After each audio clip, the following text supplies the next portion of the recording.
Louvado seja nosso Senhor Jesus Cristo. Vamos fazer a nossa oração para começar o nosso momento de estudo. Em nome do Pai, e do Filho, e do Espírito Santo. Amém. Vinde, Espírito Santo, enchei os corações dos vossos fiéis e acendei neles o fogo do vosso amor. Enviai o vosso Espírito e tudo será criado e renovareis a face da terra. Oremos. Ó Deus, que instruístes os corações dos vossos fiéis com a luz do Espírito Santo, fazei que apreciemos retamente todas as coisas, segundo o mesmo Espírito, e gozemos sempre de sua consolação, por Cristo, Senhor nosso. Amém. Ave Maria, cheia de graça, o Senhor é convosco. Bendita sois vós entre as mulheres, e bendito é o fruto do vosso ventre, Jesus. Santa Maria, Mãe de Deus, rogai por nós, pecadores, agora e na hora de nossa morte. Amém. Inspirai, Senhor, as nossas ações e ajudai-nos a realizá-las, para que em vós comece e termine tudo aquilo que fizermos. Por nosso Senhor Jesus Cristo, vosso Filho, que é Deus e convosco vive e reina na unidade do Espírito Santo, por todos os séculos dos séculos. Em nome do Pai, do Filho e do Espírito Santo. Amém. Sejam bem-vindos. O nosso tema é a epopeia de Vandéia. É uma continuidade do tema da Revolução Francesa. O que é Vandéia? Vandéia era uma região que ficava no oeste da França, próximo ao Oceano Atlântico.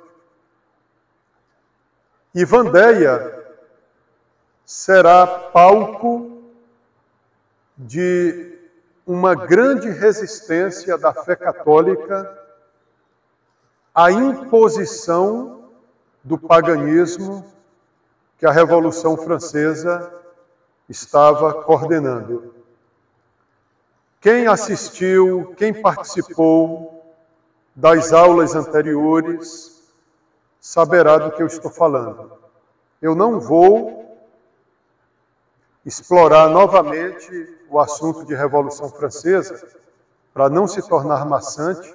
Então seria bom quem não participou das aulas anteriores assistir, os vídeos, para poder entrar no contexto da epopeia de Vandéia. Então, Vandéia resistiu, como eu dizia, a uma ideologia ateia que a Revolução Francesa queria, então, impor.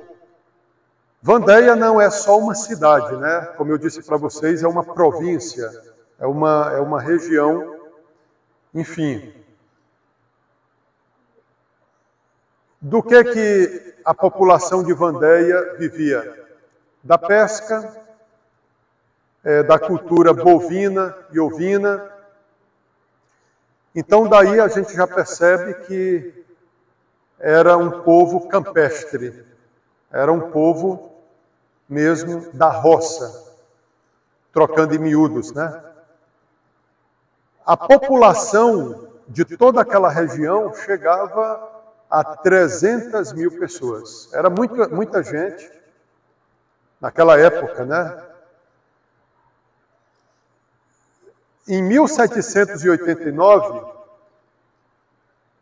a Revolução Francesa já começa a aparecer, Lembram que, para que a Revolução Francesa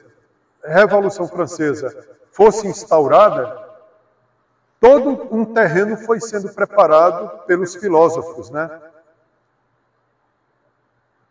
Foi convocada, então, a chamada Assembleia Geral, com o consentimento do rei da época, que era Luís XVI, se o Luís XVI soubesse das consequências daquela sua flexibilização que permitiu a convocação da Assembleia Geral, da Assembleia dos Estados Gerais, ele não teria permitido a realização dessa Assembleia que, ao convocar o povo, queriam então ver da população quais as transformações que poderiam ser implementadas na França para que a vida do povo se tornasse mais leve, mais fácil, porque realmente a França, no século XVIII, estava atravessando uma grande tempestade social que tornava a vida do povo economicamente difícil. Só que assim, a Assembleia Geral também não vai resolver o problema. Não sei se vocês lembram, mas vai tomar um rumo diferente. Porque, na verdade, a Revolução Francesa não queria melhorar a vida do povo. Mas ela logo mostrou que a sua vertente era ideológica. Na verdade, a Revolução queria criar uma nova França. E quem era o alvo principal da Revolução Francesa? A Santa Igreja Católica. Era a primeira instituição que deveria ser riscada do mapa, aniquilada, para que a Revolução pudesse, então, impor os seus ideais. Mas um povo cristão, como que esse povo ia se acostumar a viver sem religião? Os ideólogos da Revolução Francesa vão dizer, não, vocês não vão ficar sem religião, vocês vão ter uma religião que nós vamos mostrar para vocês, cuja deusa é a razão. E o centro dessa religião nova não é Deus, é o homem. Então, os templos deveriam ser ocupados. Inclusive, o povo que habitava aquela região de Vandéia participou também da Assembleia Geral. Aquele povo levou as suas ideias, mas depois que o povo percebeu que aquela iniciativa da convocação da Assembleia dos Estados Gerais estava tomando outra direção, quando perceberam que queriam eliminar toda a tradição, todo o passado cristão que tinha originado a França, aí o povo de Vendéia não concordou mais com a orientação que estava sendo dada, né? Então, lembramos que a França foi chamada de filha primogênita da Igreja. Por quê? Foi a primeira nação que da noite para o dia se converteu ao cristianismo, né? À fé em Cristo. Lembram do rei Clovis? A França vai começar ali com ele, né? O rei Clovis era um rei bárbaro dos francos. Ele tinha uma esposa, né, Santa Clotilde, e Santa Clotilde era católica, ela era batizada, e ela estava influenciando seu marido, Clovis. Ela era a rainha, né? Ela queria influenciar religiosamente seu esposo, ela queria que seu esposo se tornasse católico. Aí nasceu um filho, e esse filho estava doente, foi batizado, e o menino morreu. Clovis, que já estava com o pé no cristianismo, resolveu não se tornar cristão, porque ele achava que o menino tinha morrido em consequência do batismo. Ou seja, porque ele cultuava os deuses pagãos, bárbaro que ele era. Então ele imaginou que os deuses se irritaram pelo motivo de ele estar flertando com uma nova fé que cultuava um outro Deus. Então ele se chateou com o cristianismo, não quis mais saber de igreja católica. Mas Santa Clotilde continuou ali tentando, né? Água mole em pedra dura, tanto bate até que fura. Depois nasceu uma outra criança e Clovis estava numa batalha em que, nessa batalha, ele estava passando por um grave risco de perder a guerra. Aí ele faz a prece para o Deus que Clotilde, a sua esposa, tinha falado para ele, Jesus Cristo. Então ele fez um propósito. Se eu ganhar a guerra, eu passarei a acreditar em Jesus Cristo, que é o Deus que Clotilde pregou para mim. E ele ganhou a guerra. Ele foi batizado, foi uma verdadeira festa na igreja de Reims, na França, por um bispo chamado São Remígio, né? Hoje um santo canonizado pela igreja, né? São Remígio. Interessante que quando o Papa, o bispo, né? Perdão, quando o bispo foi batizar o rei Clovis, ele disse assim para ele: prostra-te, queima o que adoraste e adora o que queimaste.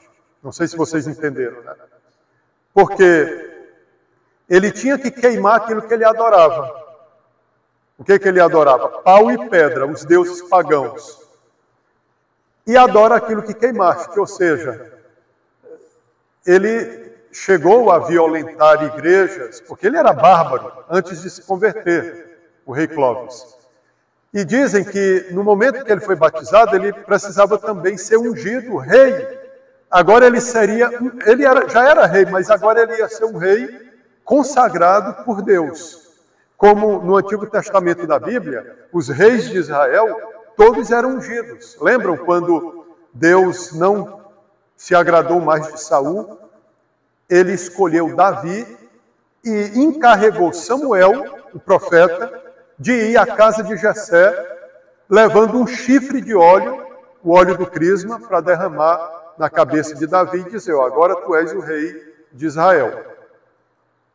Então, a igreja também, na época da cristandade, ela vai adotar esse rito, essa cerimônia de ungir os reis, porque os reis são representantes de Deus na terra. É daí que vem essa expressão de o rei como vigário de Cristo. O que é o vigário? É aquele que faz as vezes de outrem. Então o rei, ele age segundo o coração de Deus.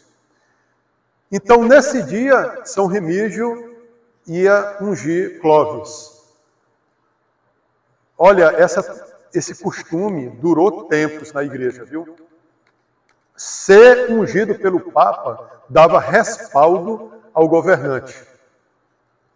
Se eventualmente o governante não agisse de acordo com a lei de Deus, o Papa repreendia aquele governante e ameaçava-o com excomunhão.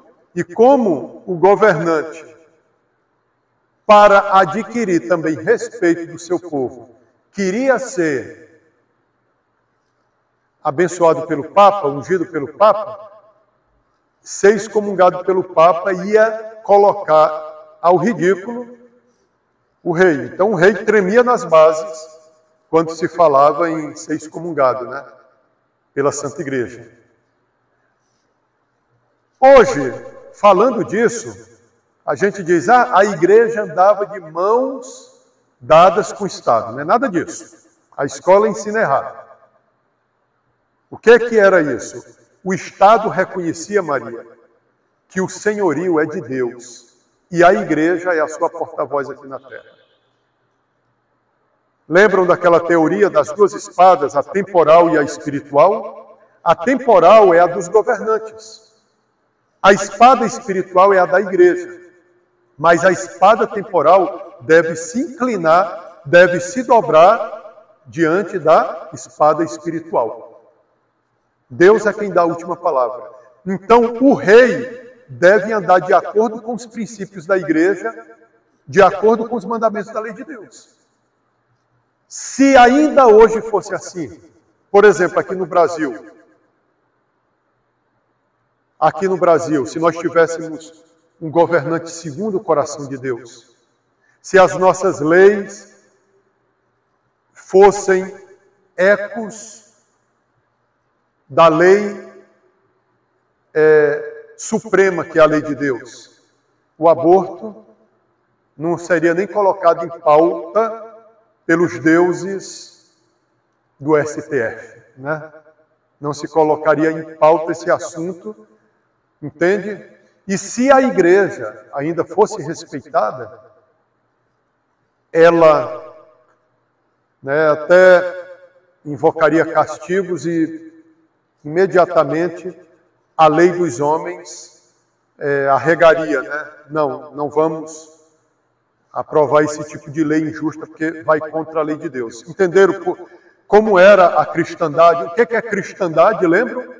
A cristandade, Maria, era quando realmente havia um reino social de Cristo. Cristo mandava nas instituições, nos governos. Hoje não. Hoje, cai fora daqui, Cristo.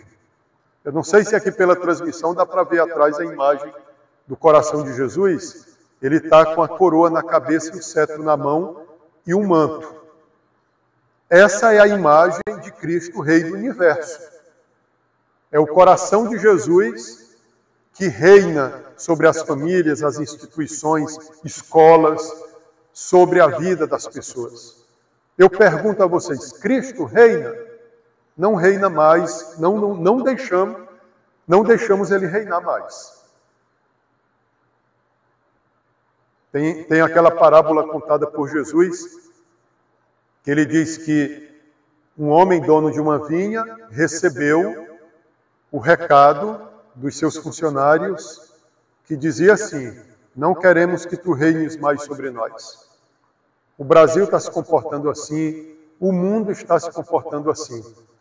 Porque o que é aprovado vai tudo contra aquilo que Deus ensinou. O divórcio, né? O divórcio. Entenderam?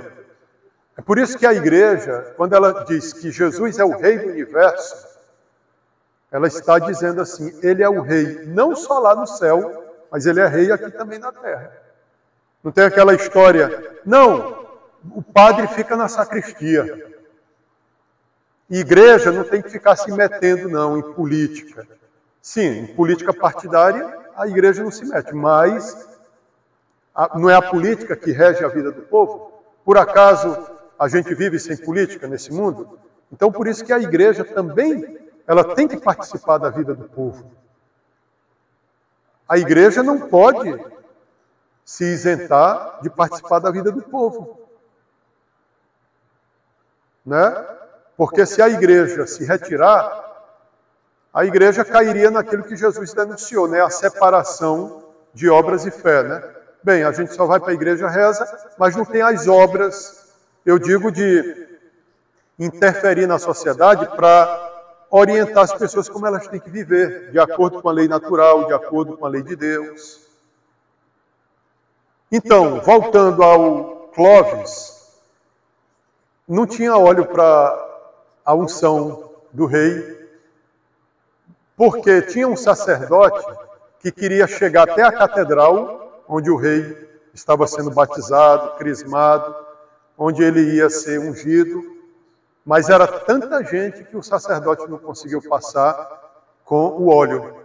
Aí, a gente tem que acreditar nisso.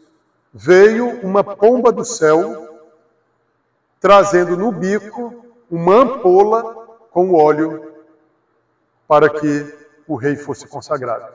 Essa ampola existiu até muito tempo. Os reis da França, todos eram ungidos com esse óleo, pegavam um pouquinho desse óleo e colocavam numa outra quantidade maior de óleo para ungir o rei. Até que um pastor protestante, tinha que ser, né? Derrubou no chão essa ampola, né? Aí tentaram salvar o que restou, né? Sobrou ainda um pouquinho de óleo. Fugiu aqui o nome desse cretino, né? Desse protestante, né? Enfim, que respira ódio contra a igreja. Mas também veio um anjo trazendo uma bandeira branca. E nessa bandeira branca, a flor de lis. Inclusive, ó, gente, é muito bonito isso quando você não nega as suas raízes cristãs.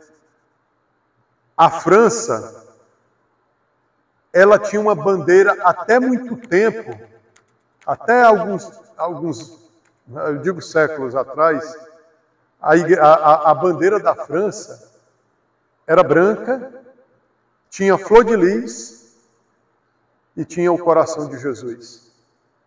Quando chegou a Revolução Francesa, em 1789, eles substituíram a bandeira branca pela bandeira tricolor. Ou seja, já começaram a renunciar ao passado cristão. Por exemplo, o Brasil, nosso Brasil, terra de Santa Cruz, vão fazer de tudo também para eliminar toda a história, né? O Brasil se originou pela Igreja Católica, né? Enfim. Então, Vendéia, quando partia para a guerra contra os revolucionários, eles levavam uma bandeira branca com o coração de Jesus, né? E escrito assim também na bandeira: por Deus e pelo Rei.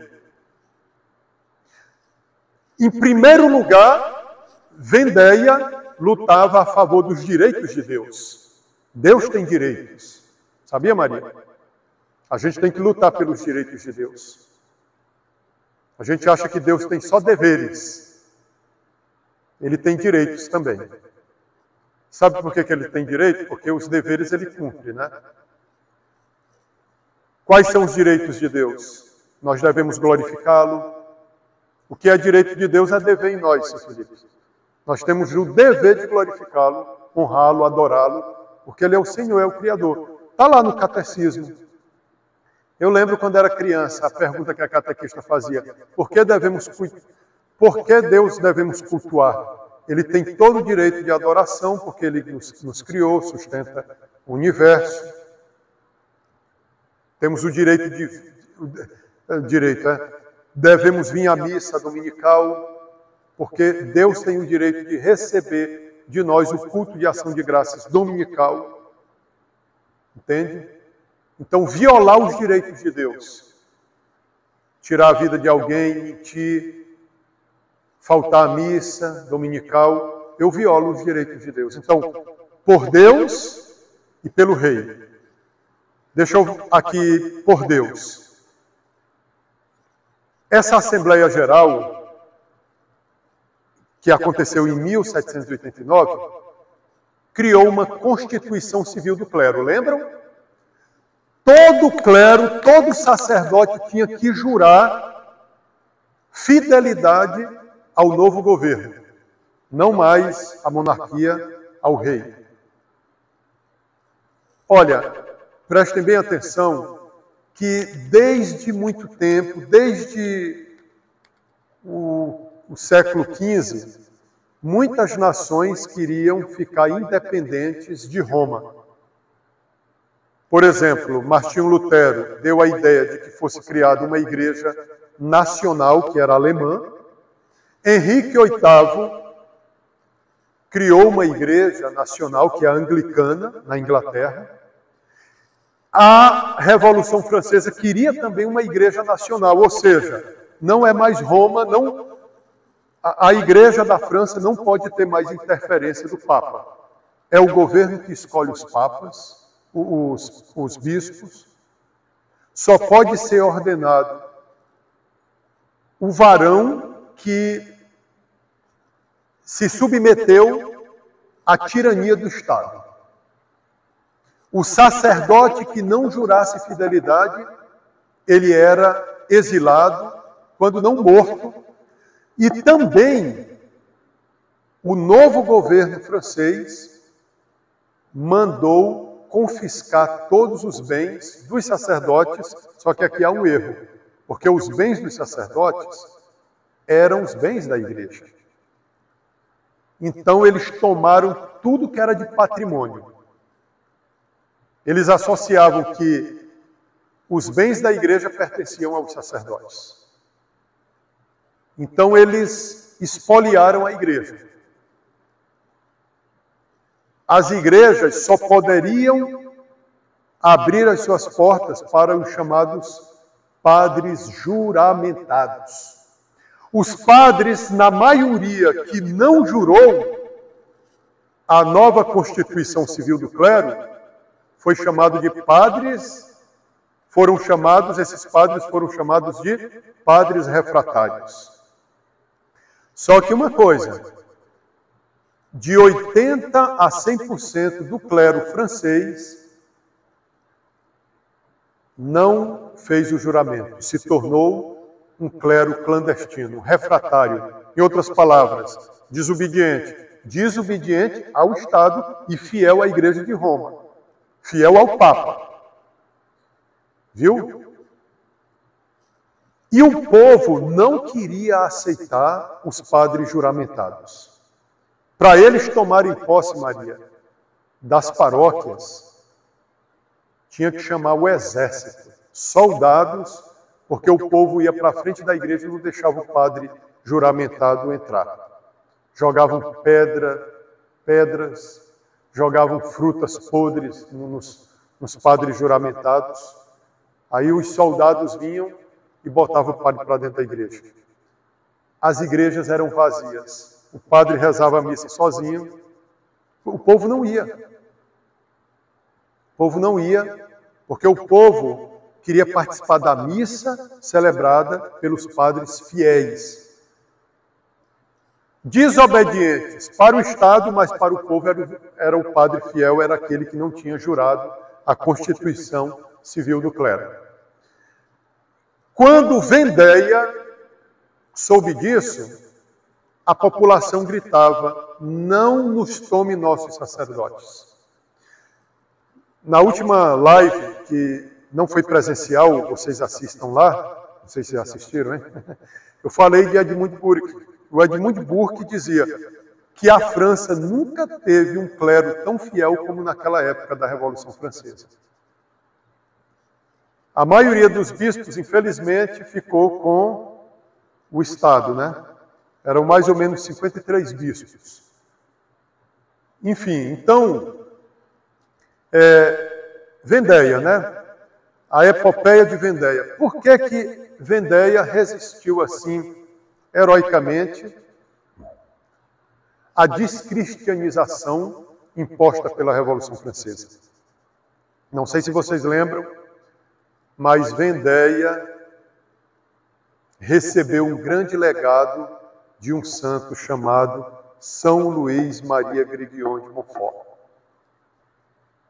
Ele era francês.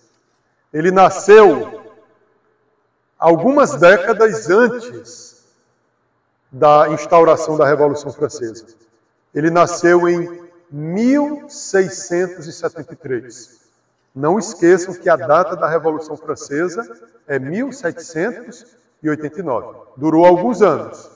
Só que eu digo uma coisa para vocês, permitam-me abrir aqui um parênteses: a Revolução Francesa é o inimigo que não morre. Hoje eu entendo aquele filme lá, Sexta-feira 13. O seminarista uma vez dizia: rapaz, mas matam esse Jason e o bicho não morre. Né? Já assistiram a Sexta-feira 13? Rapaz, mas era tanta facada nesse Jason, tem bem uns 7, tem a sexta-feira 13, 1, 2, 3, 4, 5, 6, 7, 8. É um filme de terror, terrível, mas não assistam essa. É porque era coisa ainda, quando a gente não era convertido e assistia. Mas o Jason ninguém conseguia matar. Cortavam a cabeça dele, metiam um punhal na barriga dele e o bicho caía na água, morria afogado, depois aparecia de novo. A Revolução Francesa é do mesmo jeito. Ela continua assustando. Esse clima que nós vivemos, não só no Brasil, mas no mundo inteiro, é baseado nos ideais da Revolução Francesa. Então, São Luís Grignion Maria de Montfort era destinado a ser santo. Ele estudou em Paris, foi ordenado sacerdote, um homem despojado, e ele recebeu um convite para fazer uma missão em Paris. Ele ficou assustado, ele aceitou, mas ele ficou assustado quando foi fazer essa missão. A frieza dos padres. Ele ficou decepcionado, né? Uma característica de São Luís Grignion Maria de Montfort será missão, fazer catequese. Ele foi chamado por vários bispos, sacerdotes, para realizar missões nas paróquias. Ele formou um grupo de mulheres chamado Filhas da Sabedoria. Os santos, eles têm uma capacidade de atração, Maria. Como dizia São João da Cruz, né? Os afins se atraem. Uma pessoa que tem desejo do infinito, ela se sente atraída por um santo. Olha o evangelho de hoje, né? Segunda-feira da 13ª semana do tempo comum. As pessoas queriam seguir Jesus. O mestre da lei disse para ele: Mestre, te seguirei para onde quer que vais.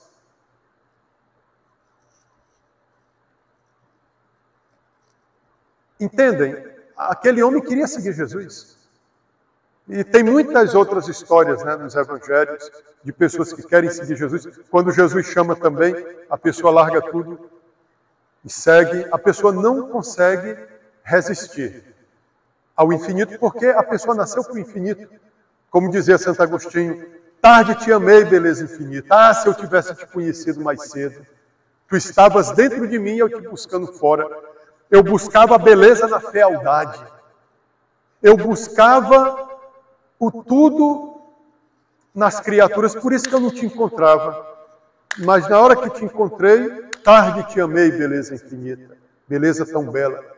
Ou então, como o profeta que disse, Jeremias disse, seduziste-me, Senhor, e eu me deixei seduzir. Agora, a paixão por ti é como um fogo que me consome por dentro, eu já não consigo mais te deixar. Né? Então, São Luís Grignion de Montfort, ele formou um exército que ele levou para Jesus. Olha o ideal das pregações de São Luís.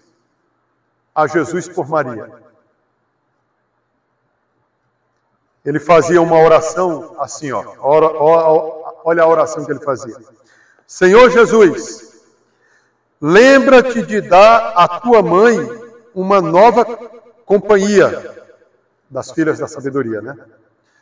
Para renovar por ela todas as coisas e para acabar por Maria os anos de graça como os começaste por ela.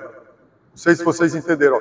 Assim como o Senhor começou por ela, termine também por ela. O Senhor começou o tempo da graça aqui nesse mundo por Maria. Agora o Senhor vai terminar também por ela. Dai-lhe filhos, dai servidores à tua mãe. Lembra-te de suas entranhas e de seu seio. Assim como o Senhor saiu das entranhas de Maria, que os teus filhos também saiam das entranhas de Maria. Né? Eu digo para vocês uma coisa, o santo, ele atrai muita gente, mas também ele atrai muitos sofrimentos para a vida. São Luís foi moído, foi provado. Sabiam, uma vez ele mandou construir, ele tinha esse hábito de querer reproduzir o Calvário. Inclusive, Maria, ele formou um grupo chamado Amigos da Cruz. Procurem esse livro de São Luís Grignion Maria de Montfort, Amigos da Cruz. Ele tinha como pano de fundo da sua vocação a cruz. Ele queria reproduzir o Calvário. Aí ele mandou, com a ajuda, olha, 700 homens se colocaram à disposição para ajudar São Luís a construir o Calvário. Inclusive, em Nantes. Inclusive, o bispo de Nantes o incentivou. Depois, ninguém sabe o motivo, o bispo mandou que São Luís destruísse o Calvário. Vocês acham que ele ficou ressentido? Nós é que com qualquer coisinha nós nos magoamos. Quando a gente se magoa fácil, seu Felipe, é sinal de que a gente ainda em santidade, nós somos verdes. Estamos ainda muito atrasados.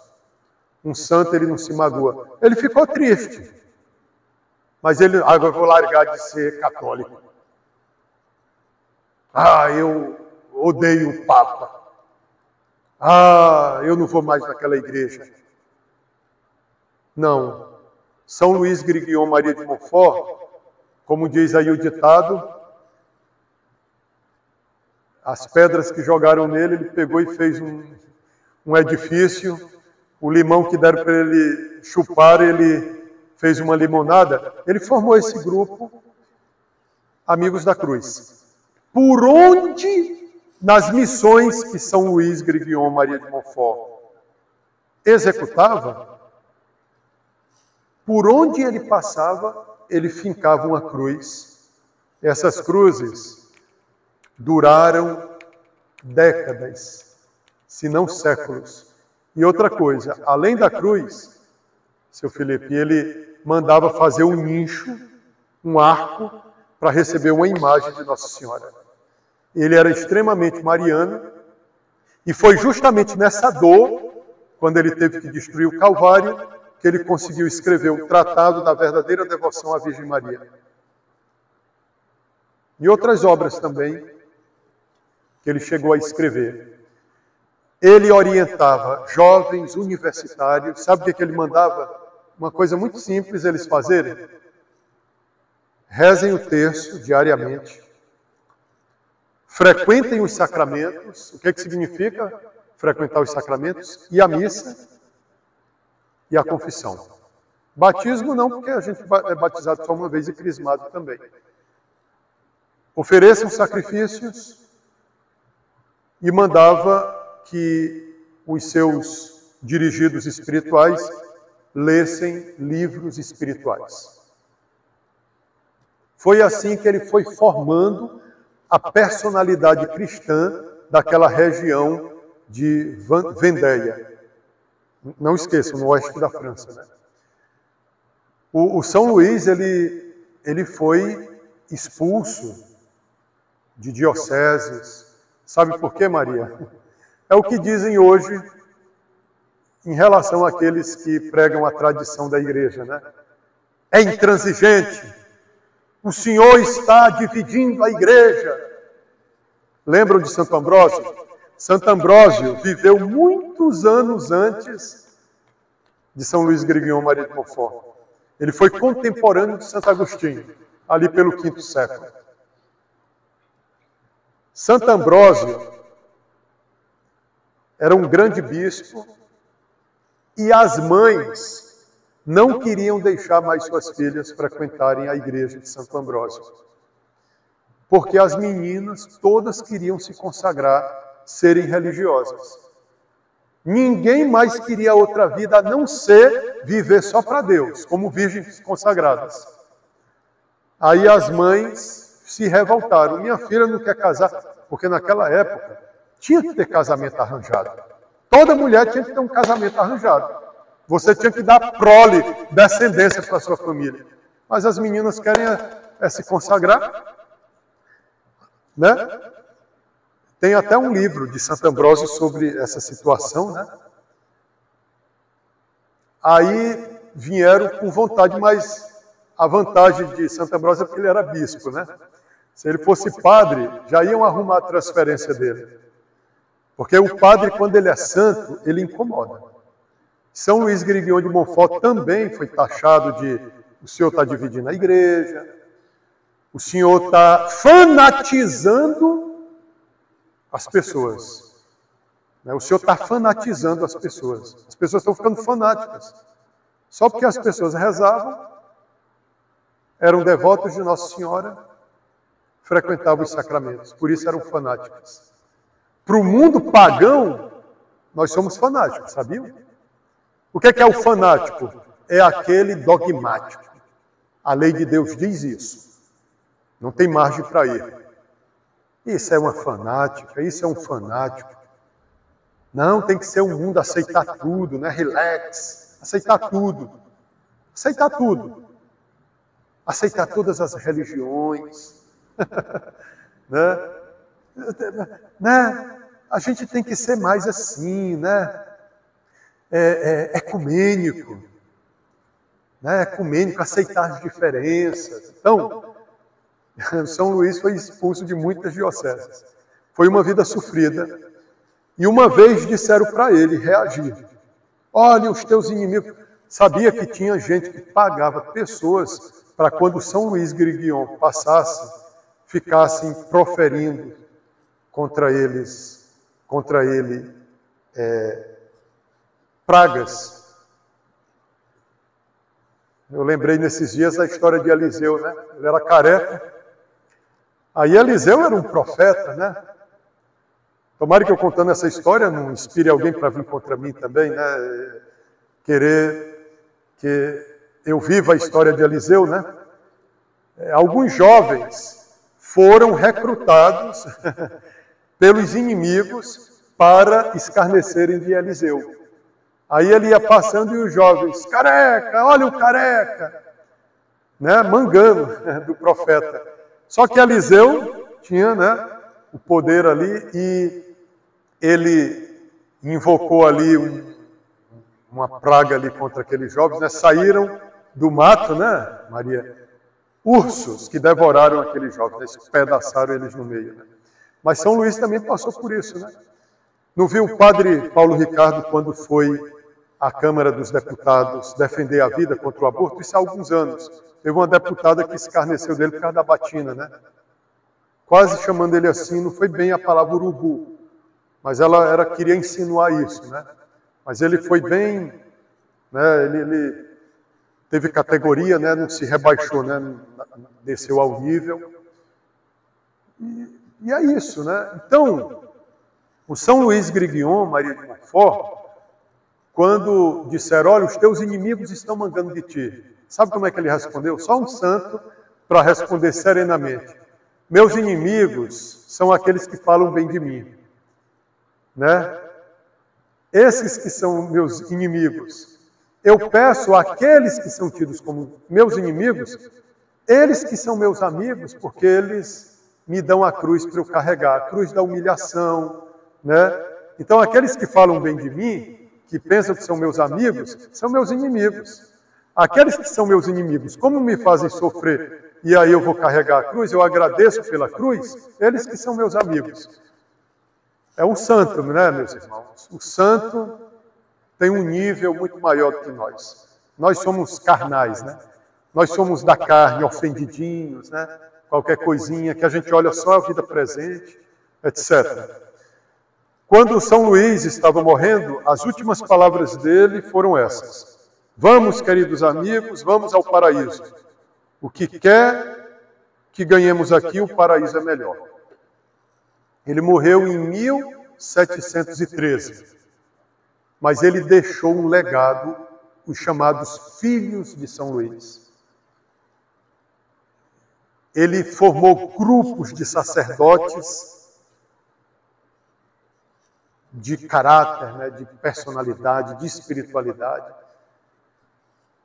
Então, São Luís teve a vida breve, mas ele deixou gente para catequizar o povo.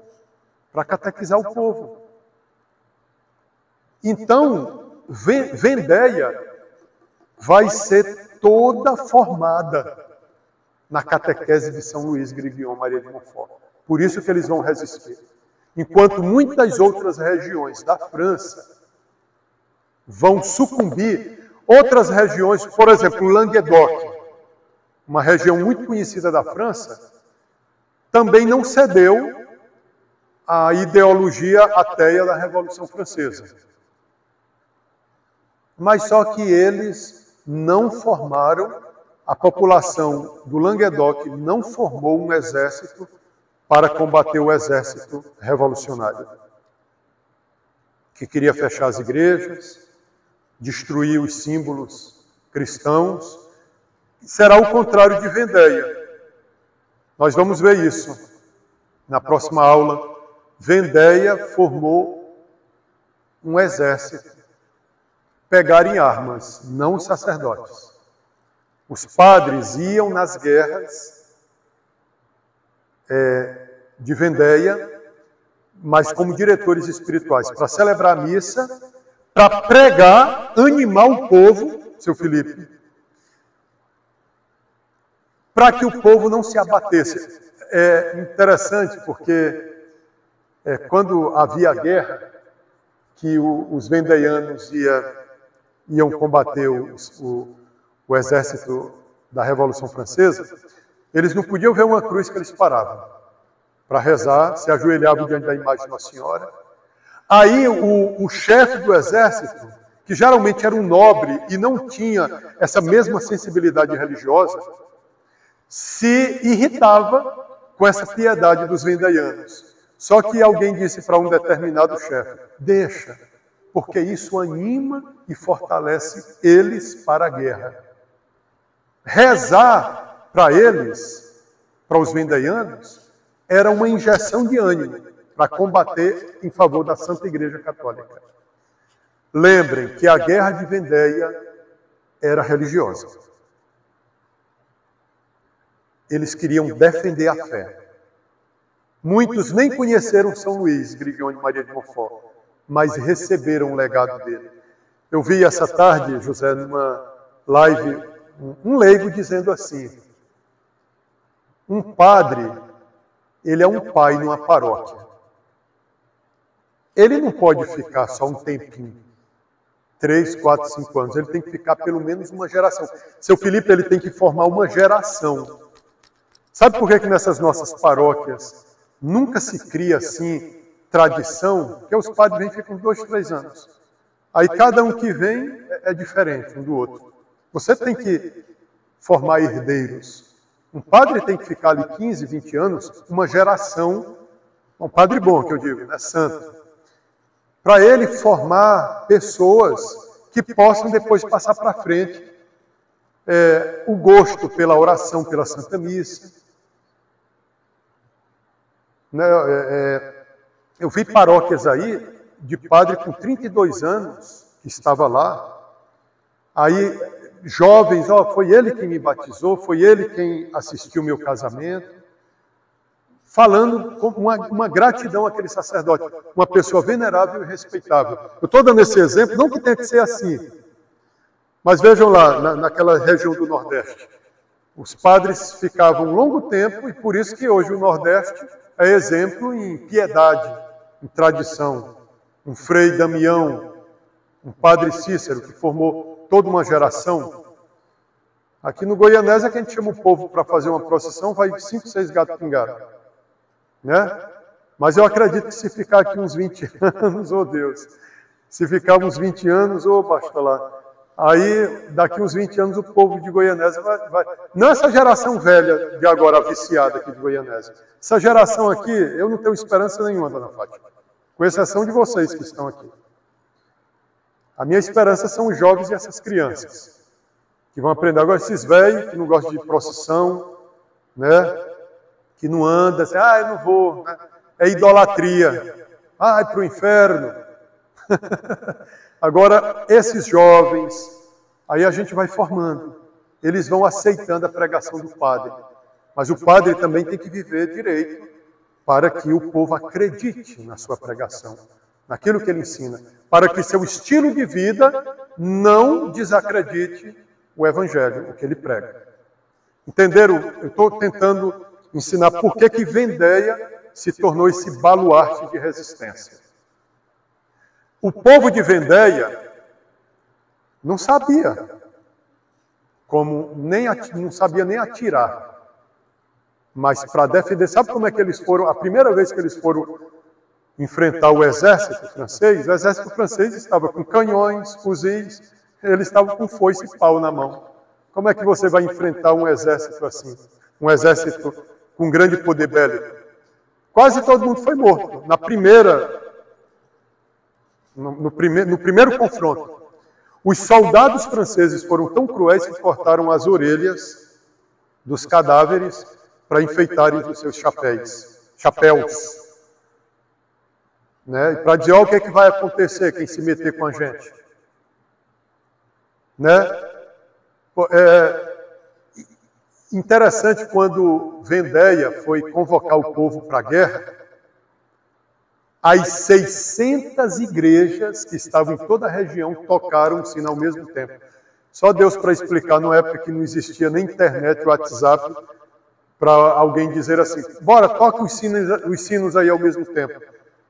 Os campanários das 600 igrejas repicaram os seus sinos, o povo deixou tudo que estava fazendo, mulheres, crianças, homens, e pegaram nas armas que tinham para defenderem a fé cristã. A fé cristã. Eu tinha um professor meu que dizia assim, que a renovação da igreja vem pelos leigos. Realmente eu acredito nisso. Aí, como eu falava agora para vocês, Vendéia é uma guerra organizada por leigos. Não é por bispo, não é por padre.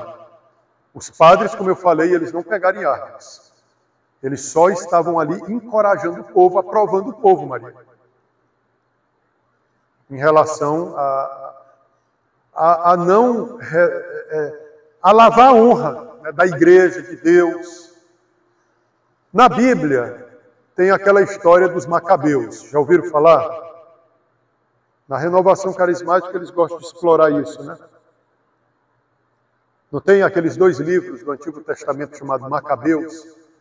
Se um dia puderem, leiam esses 2 livros, que não estão na Bíblia crente, né? Na Bíblia protestante. O que é? O que é essa história, Macabeus? Um homem chamado Antíoco Epifânios, né? Ele entrou em Jerusalém e profanou o templo, roubou os objetos sagrados. Gente, Jerusalém era a cidade santa, né? O povo de Deus era extremamente religioso.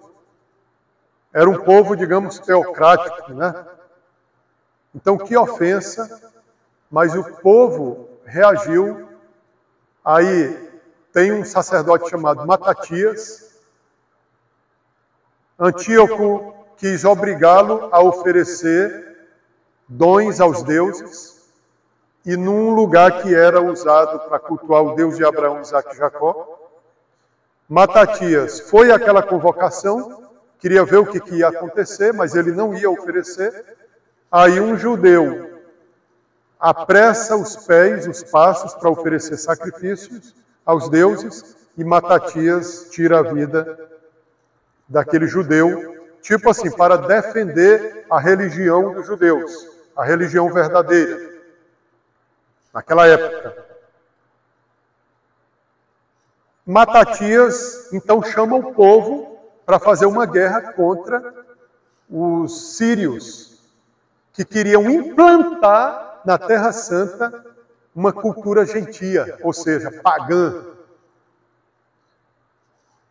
Eu estou falando de Antigo Testamento. Profanar o sábado, comer carne de porco, Antigo Testamento. Ou seja, tudo aquilo que a religião do Antigo Testamento ensinava deveria então ser esquecido pelo povo, seria uma nova cultura. O filho de Matatias era Judas Macabeu, né? Judas Macabeu vai liderar uma grande guerra que vai vencer. Então triunfou a religião do povo e expulsar os inimigos. Quem dera que o brasileiro também, né, o católico, defendesse a sua fé contra os costumes pagãos, né? Mas não, às vezes o católico, ele faz entrar na do pagão, né? Ele entra na vida do gentil. Ao invés de um gentil entrar na nossa vida assim, se deixar transformar pelo nosso testemunho, é o gentil pagão que nos confisca para a vida deles, né? A igreja está precisando de pessoas que deem testemunho da fé católica, né? Da fé verdadeira. Mas a gente vive, o Papa Bento XVI dizia, antes os pagãos se tornavam cristãos. Agora, nesse mundo moderno, os cristãos querem ser pagãos. Eita, mas esse Papa era uma maravilha, né? O Bento XVI. Assim, ele tinha cada tirada, cada sacada. Agora, os cristãos querem viver como pagãos. A maioria do povo aqui vem à missa, tudo, mas vive que nem pagão. Vive do jeito do mundo. Então, Vendéia percebeu que queriam criar uma nova França, né? E Vendéia vai lutar para que para que continue a França, que nasceu da fé. A França que nasceu do Evangelho. Entenderam? Então, se eu for botar aqui toda a história, né, a gente vai estender muito. Então, para não ficar cansativo, a gente vai voltar a um outro momento para continuar essa aula sobre a epopeia de Vendéia. Lembrem também que as pessoas nas guerras levavam uma bandeira com o coração de Jesus, por Deus e pelo rei. Por que pelo rei? O rei representava quem? O próprio Cristo. Por quê? Por isso que eu contei a história de Clóvis.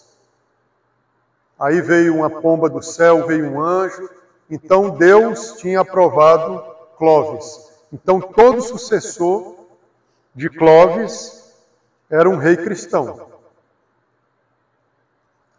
Vendéia partiu mesmo para a guerra quando ficou sabendo da morte por guilhotina de Luís XVI.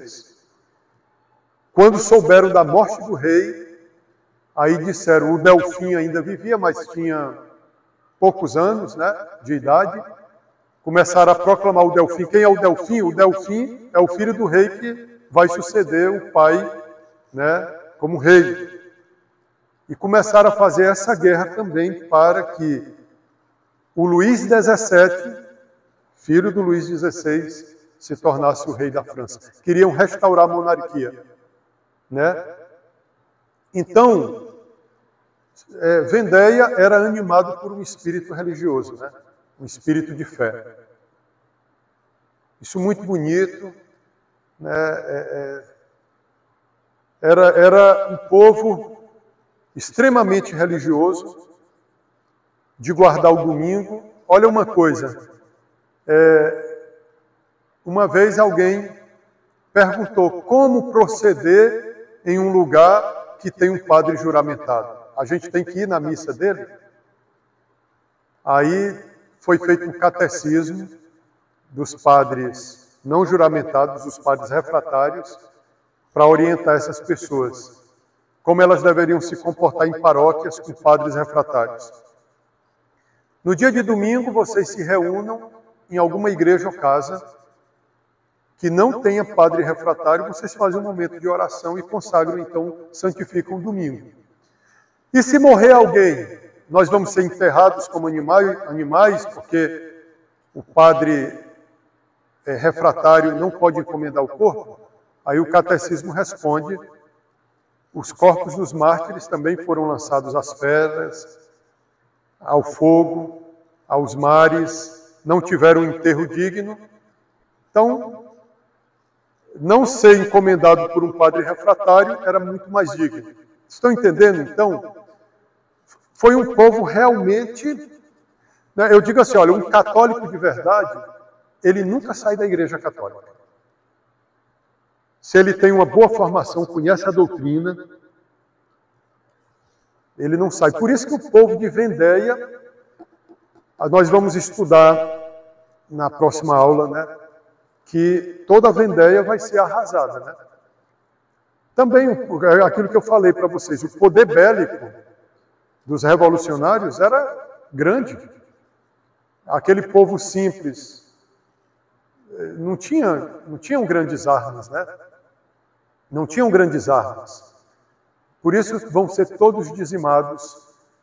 Mas vejam se lá na escola ensinam isso para nós. Falam do heroísmo da igreja.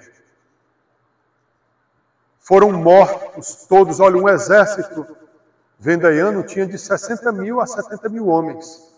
Todos foram dizimados, sem piedade. Sem piedade. Mas interessante é como dizia Tertuliano, o sangue dos mártires é semente de novos cristãos. Achavam que dizimando Vendéia, pronto, a Igreja Católica está acabada. Ela ressuscitou com mais força, a ponto de Napoleão Bonaparte dizer, rapaz, ninguém consegue conter essa Igreja Católica. É melhor a gente fazer uma concordata com a Igreja. Não tem aquele ditado que diz, se tu não pode com o inimigo, se une a ele. Mas assim, o Napoleão Bonaparte tinha a Igreja Católica como inimiga. Ele tentou se associar a ela, só que a Igreja não quis saber muito de Bonaparte. Para vocês verem, os revolucionários, quando aprisionavam os católicos fiéis, eles eram cruéis. Eles matavam sem piedade, humilhavam sem piedade. Os vendeianos, quando prendiam os revolucionários, eles eram misericordiosos. Eles não matavam. Só se eles fossem obrigados, só se os vendeianos fossem obrigados à legítima defesa. Mas se eles prendessem um revolucionário, uma vez eles fizeram assim, prenderam vários revolucionários no confronto, fizeram eles assinarem um documento, que eles não iriam militar mais no exército revolucionário e não iriam lutar mais contra os vendeianos. Pelou a cabeça de todo mundo, os vendeianos pelou a cabeça de todos os soldados revolucionários, mandaram eles de volta, né, lá para o centro, apresentaram os documentos, os revolucionários viram e não fizeram nem caso daquele documento, e aqueles homens voltaram a militar de novo contra os vendeianos. Ou seja, por que os vendeianos eram misericordiosos? Porque eles acreditavam em Deus. Né? Porque eles eram católicos. Eles eram piedosos. Eles tinham compaixão. Eles estavam lutando por algo que é direito nato do ser humano. Cultuar ao verdadeiro Deus. Conhecer o verdadeiro Deus. Nós não estamos pedindo nada demais. Só nos deem direito de sermos católicos e cultuarmos o verdadeiro Deus revelado em Jesus Cristo, de termos os nossos sacerdotes. Entendem? Então Napoleão, quando ele viu que a igreja, quando dizimavam ali uma população e a igreja ressuscitava, né? Acho que se a Ana Paula Valadão vivesse naquela época, que visse o pessoal de Vendéia sendo morto, agora essa Babilônia da Igreja Católica está derrotada, venci. Né, que ela não falou, a Ana Paula Valadão, que ela via que a Igreja Católica estava sendo derrotada e os padres todos iam se converter mais para o protestantismo. Ela que está precisando agora, né, que é já velha e parece também que a seita dela está precisando de uma recalchutada. Igreja de homem, né, que ela criou, né? Enfim. Então, a igreja, esta ressuscita, né? Aí o Napoleão, rapaz, a gente não pode com ela não, bora tentar fazer amizade com ela, né? Então é isso, meus irmãos, vamos parar aqui por hoje, mas é isso, viu? Ainda a saga é poderosa, né? De Vendéia. Isso fica como exemplo para nós que nós devemos resistir na nossa fé. A gente não pode entrar em acordo com o inimigo. Para eu viver em paz com o inimigo, então eu vou remodelar minha fé. Imagine a gente fazer negociata com o capeta, com o diabo, pai da mentira. Olha, diabo, para tu não fazer tanta guerra contra mim, então deixa eu dar só uma mudada aqui na minha fé. Vou mudar algumas coisinhas, né, na minha fé. Como é que a gente chama isso? Heresia. Heresia geralmente é tu pegar uma coisa que é completa e fazer algumas mudanças. Isso que é heresia. Heresia nunca é negar tudo. Heresia geralmente é você fazer a mudança numa verdade. Fazer uma mudança para ti de uma verdade. Por exemplo, Maria é mãe de Deus. Aí vem os partidários de Nestório e diz, não, ela é mãe só do Cristo homem. Tipo como os protestantes dizem. Vejam, é uma verdade completa. Deus, Jesus, verdadeiro Deus e verdadeiro homem. Mas eu vou lá e digo, não, ele é só homem, ele não é Deus. Deixa eu tirar só isso aqui. Ele não é Deus, ele é só homem. Isso que é heresia, né? Heresia geralmente é fazer uma mutilação. Você deixa uma parte, tira outra, né? Certo? Amém? Então eu anunciarei a próxima data, né, da live, do nosso estudo. Não deixem de participar, não deixem de assistir, para que continuemos, né, estudando a epopeia de Vendéia, né? E não custa nada a gente pedir, Maria, se inscrever no canal, né? Dar o like, hein? Para ver que o conteúdo é importante. E também aí acredito que na tela também tem o Pix, hein? O endereço do Pix. Ótimo. Para ajudar então o nosso curso de História da Igreja. Amém? Vamos finalizar com uma Salve Rainha. Salve Rainha, Mãe de Misericórdia. Vida, doçura, esperança, a nossa salve. A vós bradamos os degredados filhos de Eva, a vós suspiramos, gemendo e chorando neste vale de lágrimas. Eia, pois, advogada nossa, esses vossos olhos misericordiosos a nós volvei. E depois deste desterro, mostrai-nos Jesus, bendito o fruto do vosso ventre. Ó clemente, ó piedosa, ó doce sempre Virgem Maria. Rogai por nós, Santa Mãe de Deus, para que sejamos dignos das promessas de Cristo. O Senhor nos conceda uma noite tranquila e no fim da vida uma morte santa. Amém. Em nome do Pai, do Filho e do Espírito Santo. Amém. Vamos em paz e o Senhor nos acompanhe.